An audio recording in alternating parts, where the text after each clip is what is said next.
And with this, Phase 5 of the Marvel Cinematic Universe is officially over. So, spoiler warning, I'm going to be talking about what happens in all the events of this show in detail, including its finale. So if you haven't watched it and you're planning on it, best to fly away. If you have watched it or you don't care, then you're good to stick around. Alright, let's wrap up Phase 5.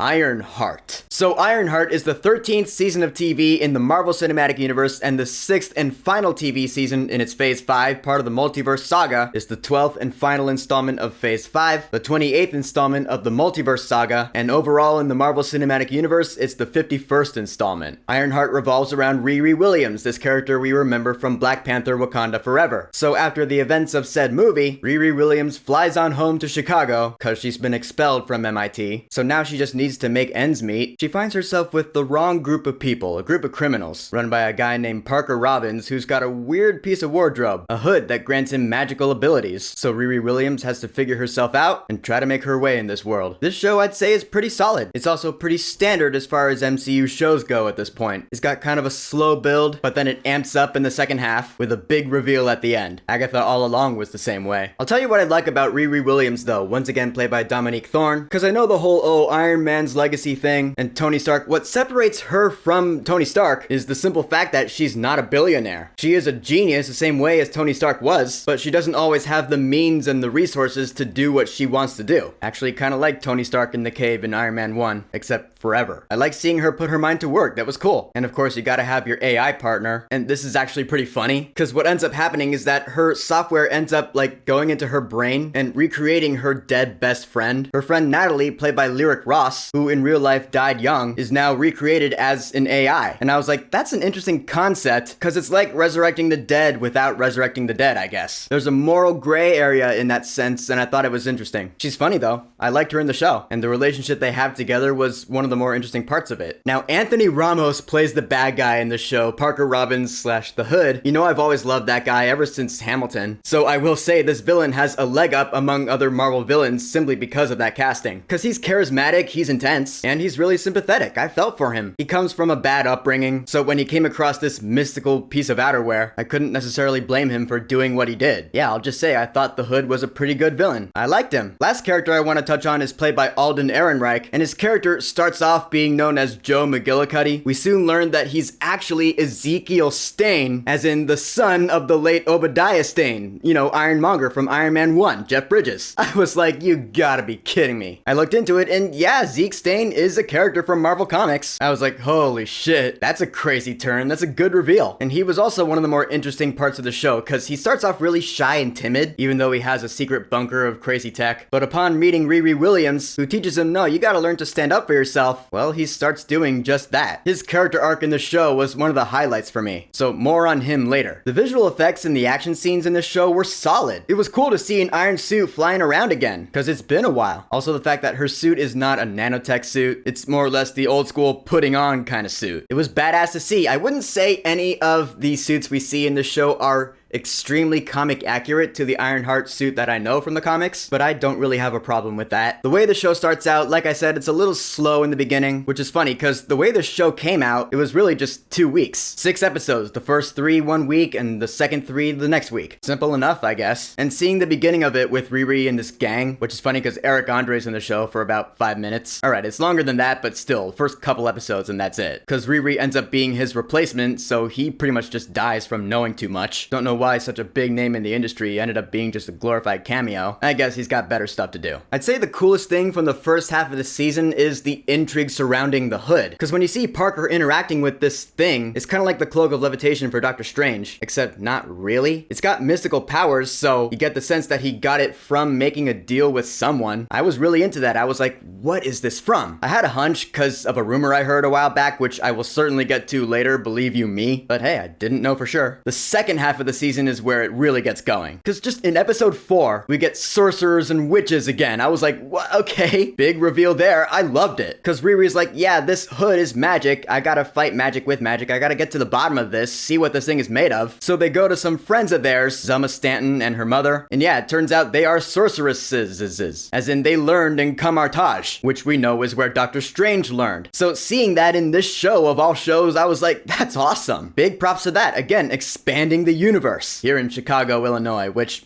side note, I love seeing the Windy City in the MCU, because that's where my dad's from, so Chicago blood runs through my veins. I happen to know a lot about that city, and I'd say they got the vibe pretty damn right. I love seeing it. Only thing that was missing was Swirsky going, "Da Bears." Just saying. But anyway, moving on, we get to Zeke Stain again and his new electricity powers, which again, I was like, holy shit. Didn't see that in any trailers or marketing. That's pretty sick. And now he's got a grudge against Riri Williams, so he teams up with Parker Robbins and his gang to take her down, except he ends up under Parker Robbins' control against his will. That was rough to watch, while also being kind of funny, because he's like, I don't want to do that. Whoa. Never mind, I'm doing it. It made me laugh. So he ends up zapping Riri Williams out of her suit, so she needs to make a new one. And gotta say, the new suit she ends up making, I like it a lot. It's like a cooler version of the suit she had in Wakanda Forever. I mean, it still looks Power Rangers-ish, just cooler. I like it. Again, not entirely comic accurate, yet anyway, but what can I say? I can't complain about this. It's cool, okay? And so we come to the finale with our huge reveal. Here it is. I'm gonna start by touching on the rumor I heard a while back that Sacha Baron Cohen was gonna be cast as Mephisto in this show, like, of all things. And I was like, that sounds a little too outlandish to be true. I pretty much shrugged it off, while also keeping it in the back of my mind for safekeeping, just in case. And sure the fuck enough, in the beginning of this finale, we get the flashback of Parker Robbins coming across this power, and it's Sacha Baron Cohen as Mephisto. I was like, you gotta be shitting me. Cause like, first of all, what kind of casting is that? Bo Rat as Mephisto? Really? Like, the devil. King Julian. I mean, what? But no.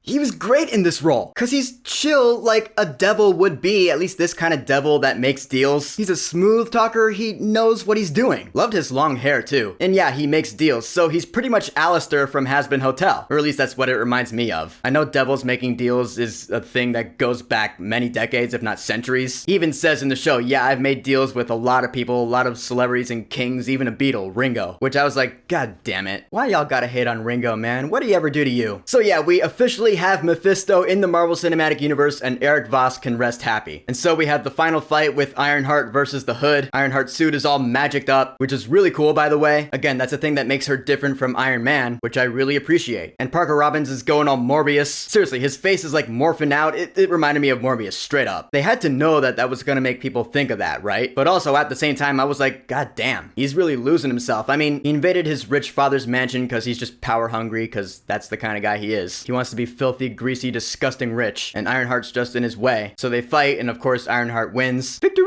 And it basically leads to Riri Williams meeting Mephisto, and ultimately cutting a deal with him, which I was like, come on. All the character development she went through with getting past the death of Natalie, except really, throughout the whole show, it showed that she wasn't getting past it. She couldn't. Just the grief was still too much. I guess it was still too fresh, even though it was a few years ago. I don't know, I guess she couldn't get past it. I thought she was, but nah, I guess not. The deal she makes with Mephisto shows that she didn't, because Natalie comes back to life in the end. So there that is. We'll see how that plays out, if it ever does. And then of course there's a mid-credit scene where Parker Robbins goes to Zelma, because I guess he heard that she is a sorceress. So they're gonna work together, I guess. It's pretty much them going, hey, we'll make a season 2 if you want us to. Can you please ask us? At this point, I do doubt that's gonna happen. Or if it does, it's gonna be in at least 5 years. But in the end, Ironheart, I thought it was solid. I really like the story, that's for sure. And I love the characters, I love the action and visual effects. Again, it's nothing really special. If you're not a hardcore MCU fan, you can skip this. Unless it does, in fact, go somewhere, in which case, yeah, I guess this is important. Like Miss Marvel. In fact, I'd say this show was a lot like that one. So if you like Miss Marvel, then you'll probably like Ironheart. If not, then maybe not. But I, for one, thought it was pretty fucking cool, and of course I'd like to see it go somewhere on, in however many years' time. Maybe she'll be one of the Young Avengers. That'd be sweet. But until then, Ironheart, have you watched it yet?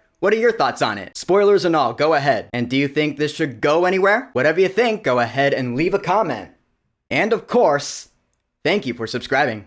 Peace!